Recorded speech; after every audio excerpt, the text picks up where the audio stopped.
silakan pimpin doa terlebih dahulu. Silakan ketua kelasnya pimpin doa, Dek.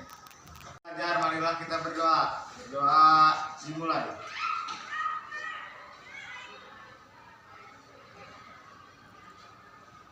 Ani Kartika, Ariel Abdul Latif, Arfi, Cucu, Eli, Farel, Fitra, Gilang, Herdi, Hikmah, Jihan, Muhammad Fahri, Fahri Abdul Rifai, Naila Rosita. Oh, keluar. Baik, bentar. Kemudian Nur Aisyah, Raffi Nur Khalid, Rainur, Rehan, Ririn, Cecilia, Sigit, Siti Nur Komaria, Sifan, Saima, Tribudi, dan Feni. Berarti masuk semua ya. Ya, baik. Kita lihat ke layar. Anak-anakku, kemarin kita sudah belajar tentang apa? Teks berita. Teks berita. Nah, saya akan melanjutkan dulu. Baik, kompetensi dasar pada pertemuan ketiga ini yaitu 3.2 menelaah struktur dan kebahasan teks berita, membanggakan dan memotivasi yang didengar dan dibaca.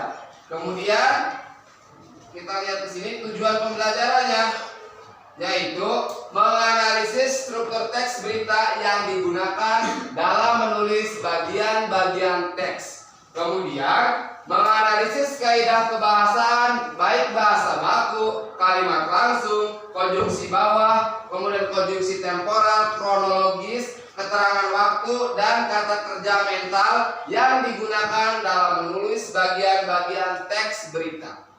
Saya mau tanya, kira-kira manfaat teks berita pada kehidupan sehari-hari itu apa? Farel, contohnya apa untuk kehidupan sehari-hari?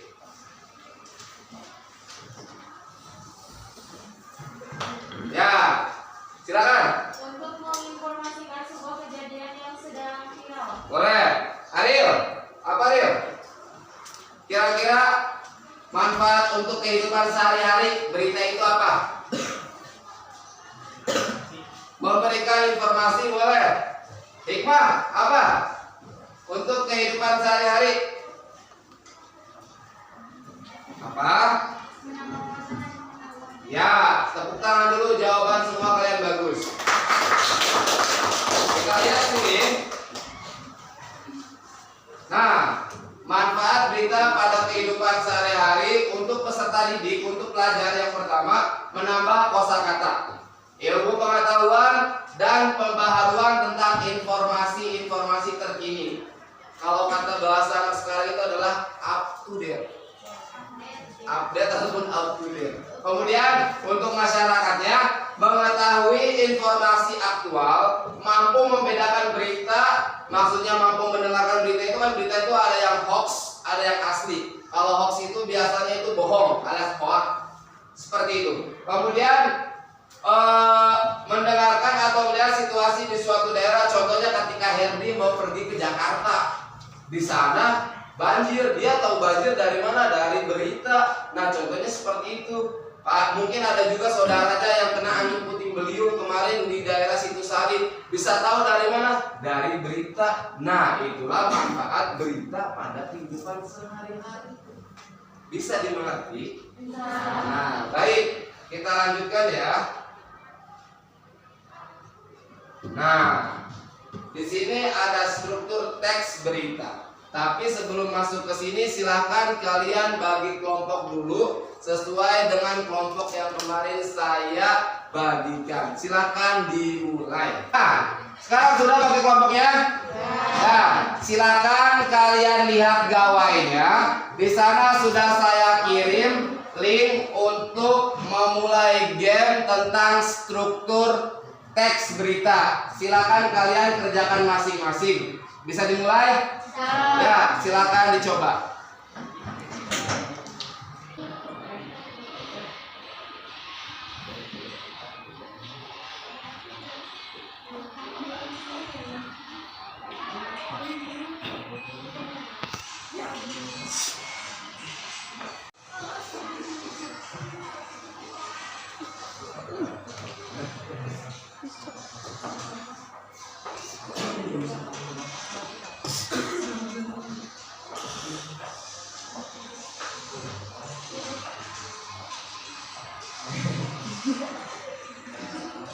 dapat nilainya 1000 ke atas acukan tangan.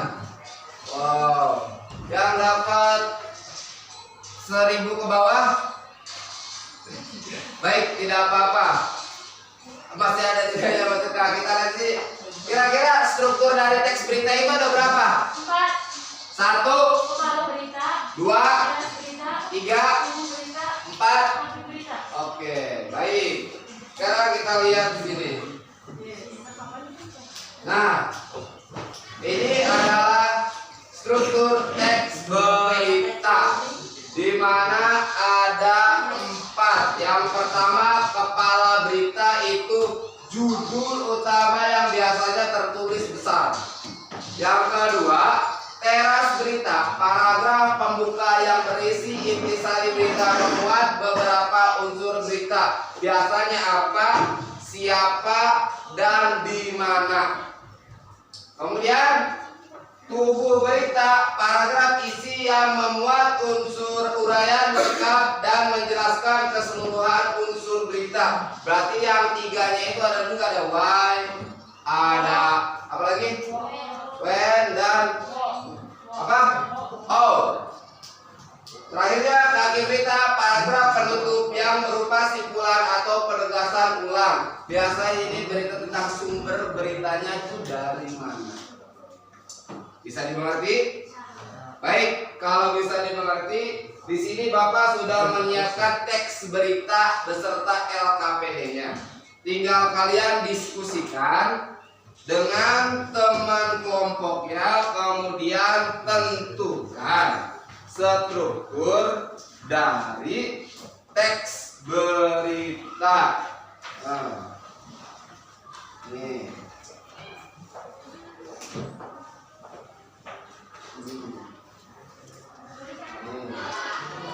Ke belakang.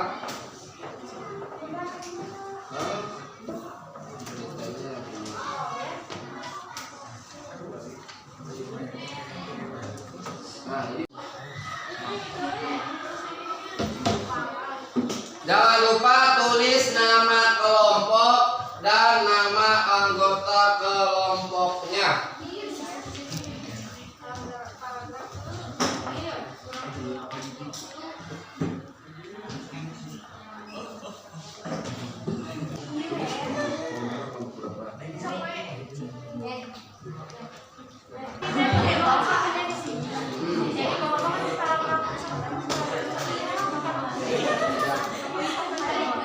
Kalau bisa ada tujuan dari kita, nggak apa-apa, nggak apa-apa, itu sama yang dulu.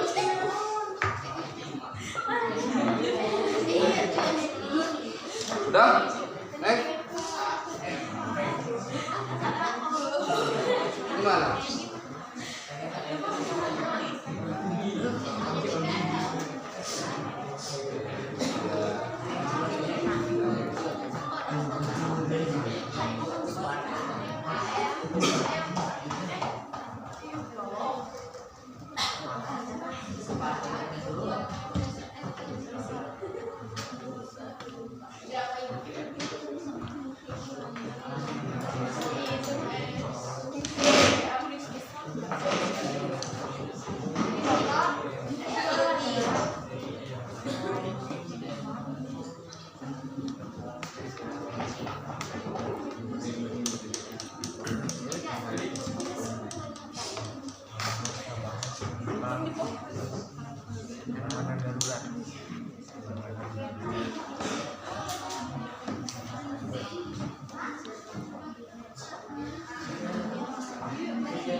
Sudah selesai?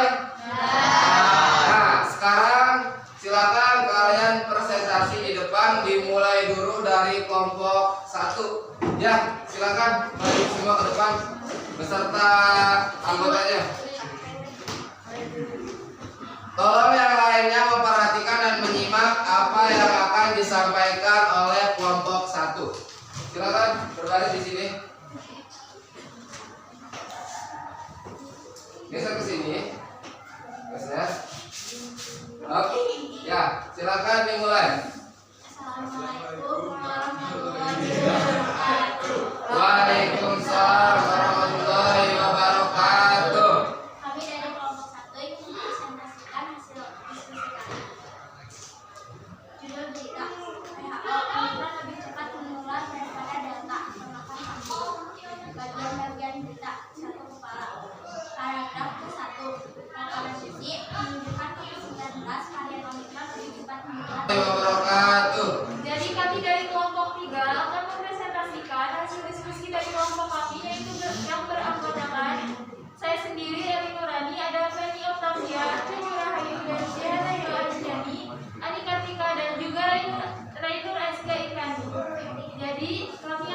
Kendati kecelakaan beruntun di jalan alternatif Cibubur. Yang pertama, paragraf 1. Paragraf 1 menjelaskan tentang jenis anak yang kecelakaan di jalan raya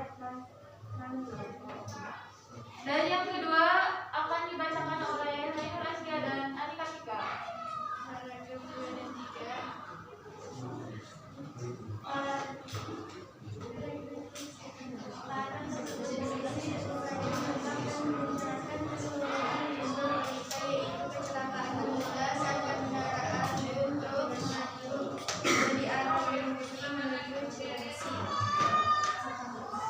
Dan yang ketiga ekor, yaitu paragraf keempat.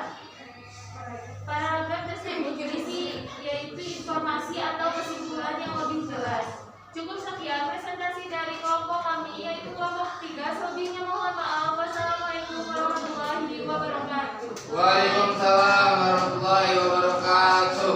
Terima kasih yang sudah presentasi di depan. Tadi ada kelompok 1, 2, 3, 4, dan 5. Sedikit mengingatkan kembali, kira-kira tadi kita belajar tentang apa?